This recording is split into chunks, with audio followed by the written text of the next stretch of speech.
Got plans to get a lot of work done this week. It mostly involves moving heavy stuff around. All my teacher buddies went to work last week and they had a bunch of work days. My teacher buddies includes my wife. So she worked last week, has a work day today, and then tomorrow the kids come back and start the full year of school. So it's a tense time for them, and I am now 52 and retired, so I am not feeling that pressure, and it feels pretty good. In my backyard right now, I've got 2 scoops of mulch, I've got a cubic yard of sand, and I've got a bunch of recycled or recovered concrete. I'm told that that is called Urbanite, and then I've got some river rock, and everything I'm doing this week seems to be moving heavy stuff from one place to another. This shot is walking up the driveway towards the Roanoke house, and I'm realizing that it's kind of sloppy, so cleaned it up a little bit, and now it's looking less sloppy. The porch was a big project of mine from about 20 years ago. Here it is, the before shot. We tore it all down and it looked like this. Luckily I had my son's help show me how to use the excavator at the time. Here's about halfway built back, and here's a shot where it's pretty complete. So I'm heading back up the driveway now. On the left you'll notice some of those mini splits. I've installed 7 of those over the last 4 years. There's also a bunch of chunks of wood. I'll explain that in a later video. It's been a recent hobby of mine. Fence is about a year old, and we're working on those steps going up that hill. Jumped around quick, and now we're going to walk up those steps. That bottom one needs some work.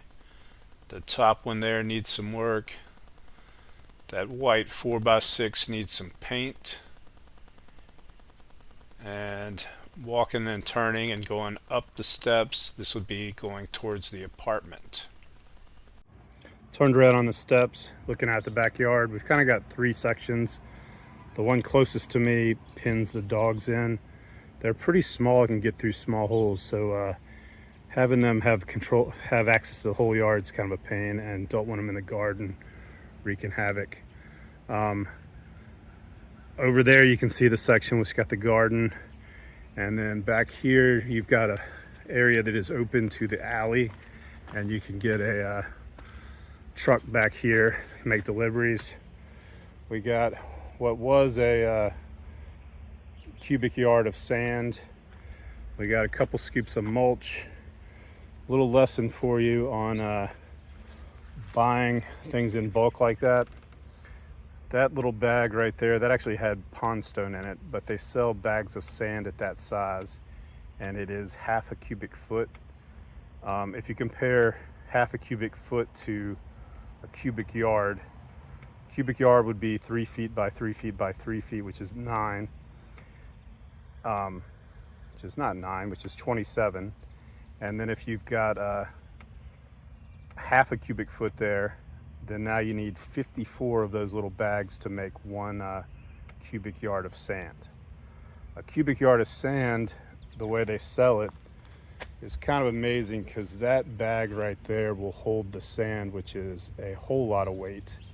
You buy that bag for about 40 bucks, and then I bought the sand for $42. And then that sand, or that bag, is reusable. You can take it back to the store. You can get pea gravel or sand or lots of different things inside of that. Looking at the bag of mulch, that's 2 cubic feet. Buying it at Lowe's in these smaller bags gets very expensive very quick. Alright, I'm getting to work leveling that top rock there. That thing's probably about 60-70 pounds when you pick it up. This is a highly technical process of you scrape stuff around with your hands and feet and judge whether it kind of looks level or not, and then you put the rock back and then throw the level on it to see if it actually is level. I want to apologize for the camera angle here. It was hard to find a spot that aimed the camera without the sun blinding you. All right, I think I got the camera lined up for a little bit of a continuous shot. I've tried to put all the tools out. Behind me, there's a step that is kind of piled crap that's sitting there temporarily. I plan to take all that out and then create a concrete form, pour some concrete. Also up at the top of the hill, there's a little weird section where the dogs enjoy climbing underneath the little 3x3 landing to the apartment stairs, and so I'm putting a board on to cover that up.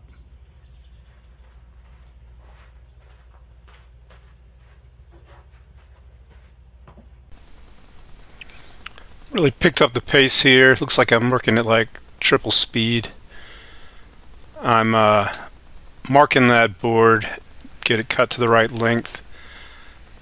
The board is I'm not sure where I got it from, but it had lots of screws and nails in it, and it kind of matches better actually using old wood instead of buying a new one. And it's also a lot cheaper, so I like to reuse stuff whenever I can.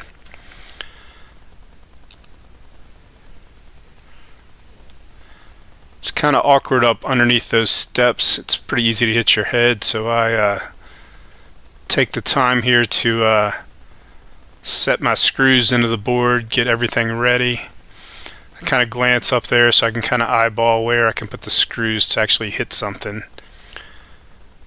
The steps on the right, those all came from a slab that was in the backyard, and I jackhammered it into pieces and ended up using those to get up the hill. About 6 months ago, I decided the steps would make more sense on the right side of the upper staircase instead of the left side, so I dug those up and moved them over. There's one squarish looking step. It's actually going to end up being our second step. It was buried down in the ground, and it was at the bottom of the wooden steps coming down from the apartment.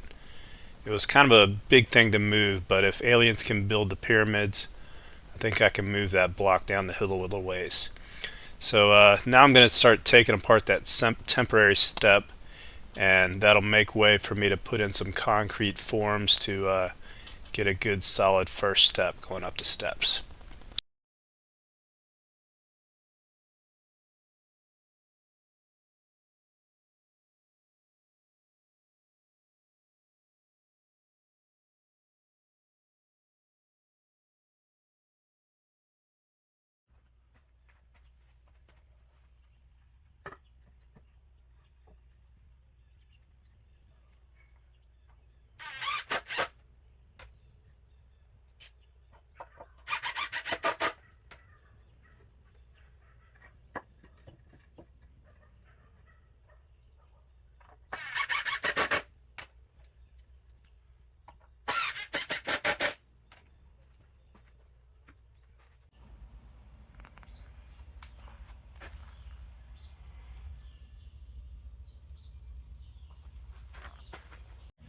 Taking a little break by the pool here.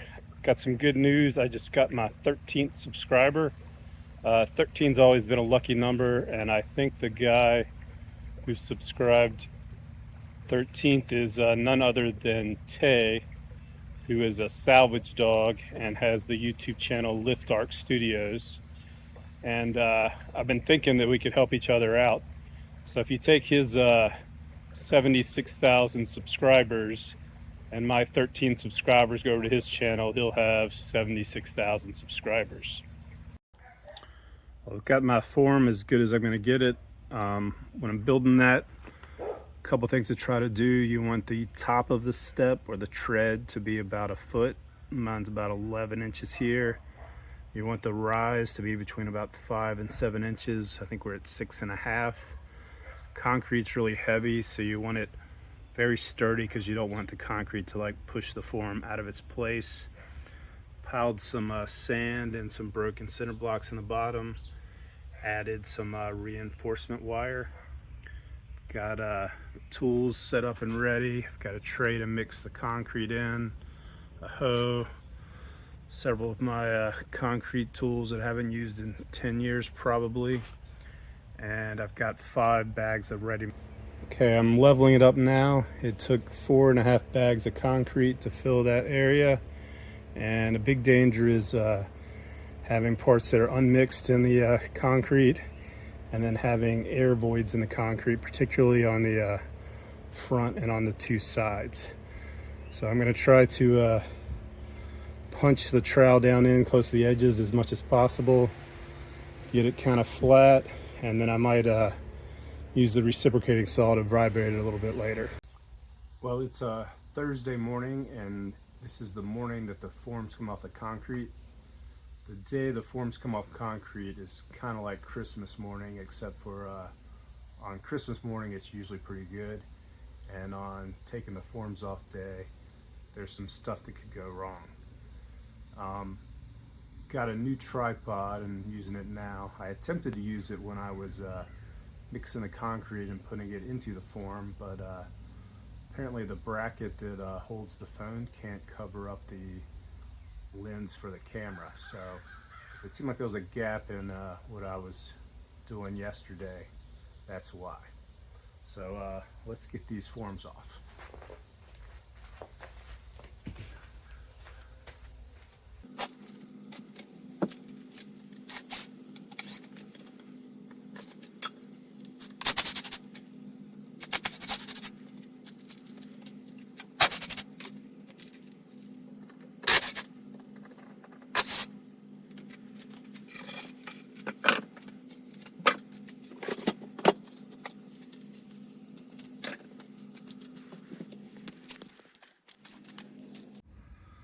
Well, I'm pretty happy with it.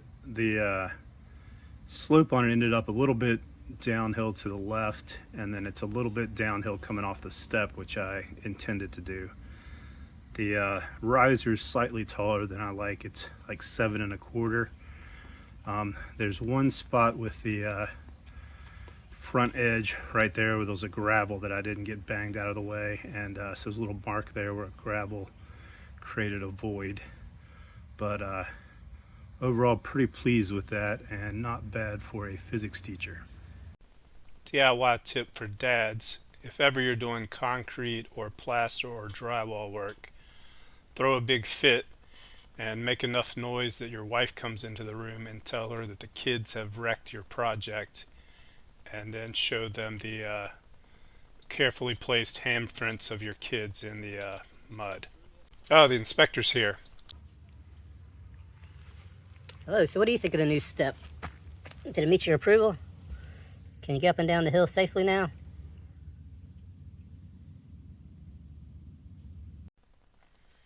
Well, the ground at that step that I just poured is a little bit low, so I'm gonna bring sand down and try to smooth it out and raise up the level there, get it a little bit more level with that bottom step, and then I can cut the artificial turf and put it back around the step, and that should wrap things up.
Well, that about wraps this week up. There's big rain coming tomorrow, so I don't think I'm going to get to any of that painting.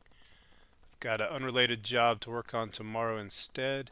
If you've made it this far, I really appreciate it. And come back next week to see what Drew's up to.